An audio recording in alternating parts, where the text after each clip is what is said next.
That is intense.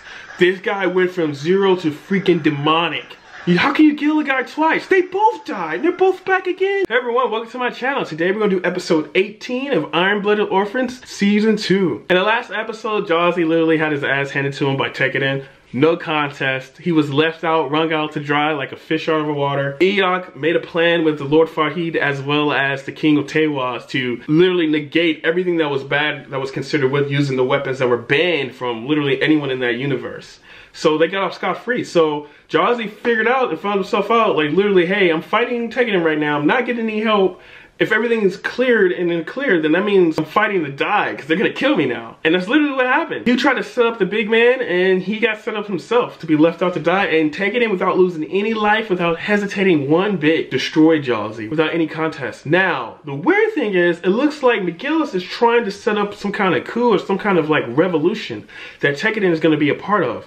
In order to do that, they wanna go against Gjallarhorn and against maybe the Seventh Star, or at least try to go against one of the factions of it. They figured out that one of the factions was trying to lead up some kind of, were storing up some political beef for their own gain. So McGillis and his crew want to take over and make sure that it doesn't happen anymore. He kind of cleared Tekkadan's name in the process, but at the same time, he kind of put a mark on their backs too. McGillis, his crew, and Tekkadan are going to have to fight for the freedom of Mars, or literally just fight against something, because something big is going to happen, and I'm not exactly sure where that's going to lead them up to, but it's going to be a different path than what they were on before. My only concern now is what Cordelia said at the end, saying that their path is going to lead them up to a fateful day. We don't know what that's going to be, as well as I keep thinking about what Biscuit was saying in the other episodes, how if they kept fighting, it might lead them all to death, or it might lead them all to a situation where they don't want to be. Like, are they sure they're on the right path? Because right now they're blazing ahead. At first that looked good, but is it right? Are they really thinking about their futures?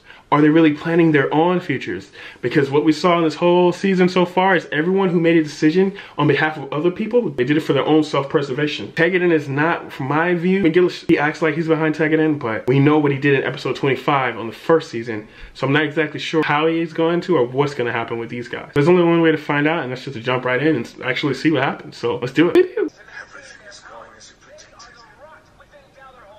What? Whoa, it's getting real, man. Already. Whoa, is that McGillis' place? Wait a minute. At this time, ground forces have suppressed 70% of headquarters.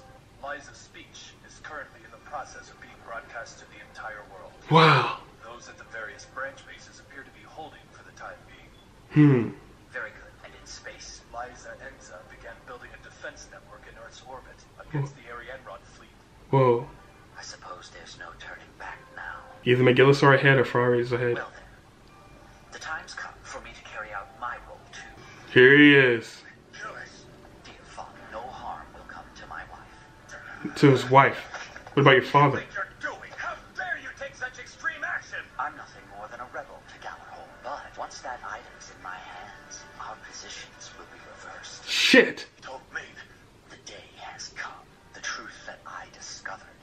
He's so beat up. Poor dude. Killing people to live. I was in need of power. Wow. I had nobody to call a friend. Mm-hmm. And never knew a parent's love. Wait a minute. The powerless crawled on the ground like vermin, while those with power took everything they could. That's true. That's what happens. Cruel and unforgiving. Boom. Why is there men taking little boys? Okay, cool. However, I learned there were many different kinds of power. Mm-hmm. The master wants you to come to the main residence. Ah, that day when he arrived. But despite how things appear, it made very little difference in my life. No! I still needed more power. Are you kidding me? Before me was the greatest symbol of power the world had ever seen.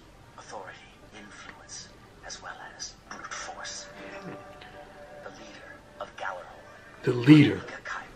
Yep. The truth. How much longer? Where is Chocolate Man? The general is preparing the finishing touches. Please refrain from calling him that. It is such an honor to meet you. What Tekkadan accomplished at Edmonton lit a fire underneath us and gave us the courage to Really, yo? fight. And for that, Super cheesy. Mr. Liza, any word from the scout? That's Mr. Liza. Well, I thought he was going to be tougher than that. According But... to their information, the Arianrod fleet has started massing its ships in lunar orbit. There will be 40 half-beat class That's ships it. in total. It's more than double of what we have. Destroying them all isn't the objective here. All we need to do is give the general enough time to complete his plan. So you're What's his saying plan? everything's up to your boss, huh? This is gonna be our moment of truth, so we have to make it count. A lot of truth they're talking about right now. What's going on? Yeah, It looks like the crew split up. This is it. What is this, some kind of secret Gundam? We finally meet Bile, dawn of a new era of Mika Kaiden. Mika Kaiden. Ooh! This is Vidar. Vidar knew you were coming for this. Come on, show it to me. Kaio Rotween. Yes! Damn, he is scary. Rustal Elion's lapdog. he and I have the same interests. Killing you. Our being so quick to trust people has always been a bad habit of yours. Yes, after all, I was once murdered by a man I thought was my best friend. I guess in the end, I never really understood you. I mean, I think he was molested. That's I why. admired you. Okay. And be allowed to stand by your Damn, side. he's hella powerful. You're nothing to me. But before long, you hid who you really were. He admired you, that's I why. thought my wish to stand alongside you had come true. He's just trying to get close to you. I wanted to see it for myself. What you craved. That you would betray Carter, me, and everyone else close to you. Well, you found your answer, Gaio. What? No! Fuck. He doesn't even know what side he's really on. I don't think McGillis is the one you want to be. Barbatos. Damn it. Damn it. Did I kill him? Yes. No. This is not how I wanted it to end. Damn it. You cannot win against him, Gaio. It might be impossible for me. Although, maybe the two of us can. Who? Ein! Ein? Now take my body as I surrender it to you. Are you fucking me? Ein rematch? Are you kidding me? Are you kidding me? Ein, this is getting intense. I know this guy. Yes, he knows you too. Rematch, baby. There's a special system built into that mobile suit. Do you know what the Alea Vignana is? This is some Neon Genesis shit. It's a vile combat interface that they used in the old days. Also, it ruined the reputation of Galahorn at Edmonton. During that skirmish, Second Lieutenant Ein Dalton of Galahorn melded with a mobile suit for Alea Vignana testing. He lost control. But what's installed in that mobile suit is a pseudo Alea Vignana system. It's based on Ein Dalton's brain. Wow, that is intense. This guy went from 0 to freaking demonic. He's back. How can you kill a guy twice? They both died. They're both back again. The Alea Vignana is an external sensory organ for humans. His Alea Vignana was installed as an auxiliary system. Two demons fighting right now. What the hell? Once Vidar targets his opponent, the system forcibly takes control of the mobile suit and maneuvers it independently. Wow. This gives him strength that's on par with a true Alea Vignana system. Yep. Two demons, baby. It was originally developed to allow humans to overcome their limitations in order to fight mobile armors.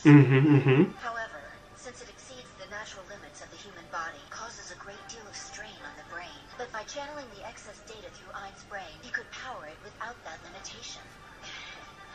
Vidar now has the capacity to access the same kind of power as Barbatos. Yep.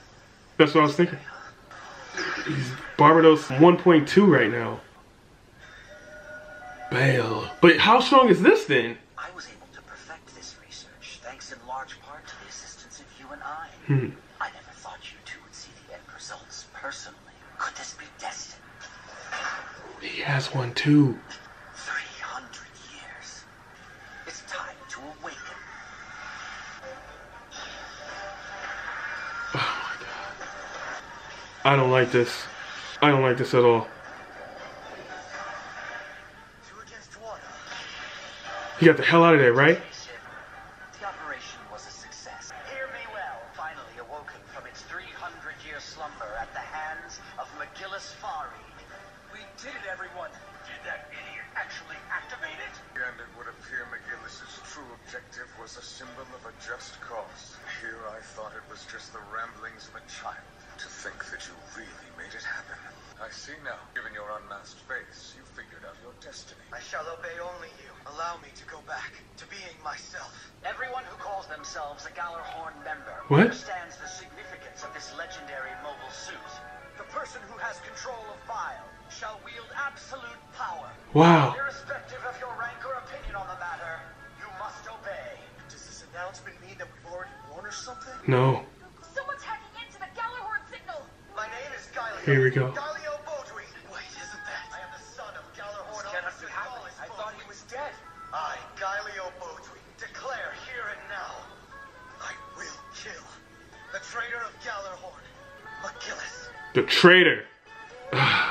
No, it's gonna end, baby. Hey guys, well that was the end of episode 18. What we figured out is literally Vidal and Galio are the same people, and my mind is kind of freaked out. Not because of that, but because McGillis' whole plan was to get a legendary Gundam called Bile that has Aniko Kairu's literal essence installed inside of him. What's crazy about that is what McGillis is doing with Bile and Aniko Kairu's essence is the same thing that Vidal / Galio is doing with Ein. In the last season, Ein mended with the Gundam, literally became almost as powerful as Barbatos. He was defeated, but now Galio's doing the same thing. He has Ein's brain and literally his training data uploaded to the Gundam because he cannot fight Barbatos as he is. But with that uploaded into the Gundam, he's able to have that seep into his brain, seep into his body, have Ein's essence, his fight experience, his Leia and Vinyana seep into his body so he can take control and be just as strong as Barbatos. Maybe a little stronger, I'm not exactly sure, but Mikazuka is not going to have an easy time with this. Now, the trump card that McGillis has is that the Gundam that's linked with Aniko Kairu is like a symbol. Whoever's able to power that has complete rule over Galahorn. So if you're able to pilot that successfully,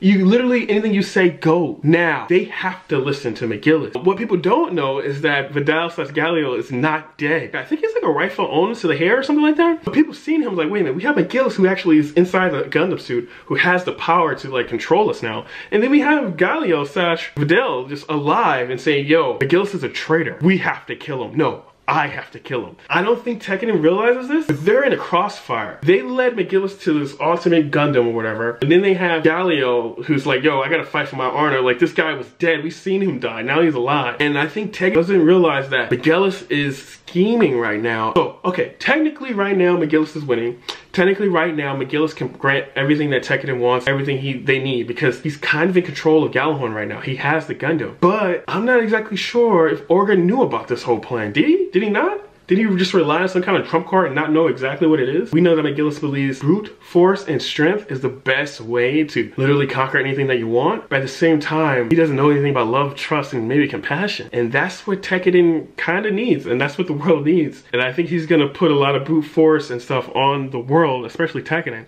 The reason why, I mean, it shows McGillis had a hard life in the beginning. I think he might have been molested or touched or something as a kid. It looks like he kept getting out of bed with older men and with bruises and stuff, and like, I don't know, like he had to do it to survive. It might be implied that maybe his father from Galahorn maybe done that stuff to him too. I'm not exactly sure. That's kind of deep. We do know that his wife is young as well, so that's a subject that's crazy, that needs a whole unpacking. I might be wrong. I just watched this one time. I might be wrong. It needs whole unpacking by itself. Tekkadan, Teiwaz, this is crazy now. Luckily, Teiwaz is not inside of anything anymore. Teiwaz was nowhere mentioned in this episode. After that, there's like, dude, we washed our hands of this. This McGillis, this is their time for them to find their own light. Can they be a sovereign of Mars?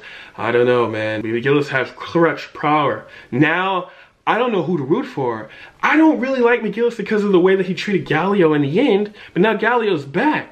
So I'm kind of rooting for Galio because he was betrayed. And McGillis was playing like this third lane, playing each other to get what he wants. I mean, technically I should root for McGillis because if he holds on to his bargain, then Tekkadan is okay. But if he doesn't hold on to his bargain, and then Barbatos is maybe aiding him into his own destruction, I don't know. This episode was very complicated, but I know one thing. The only way to find out what's going to happen in the end is to watch it. And that means we got to go to the next episode. And so until then, I'll see you in the next video.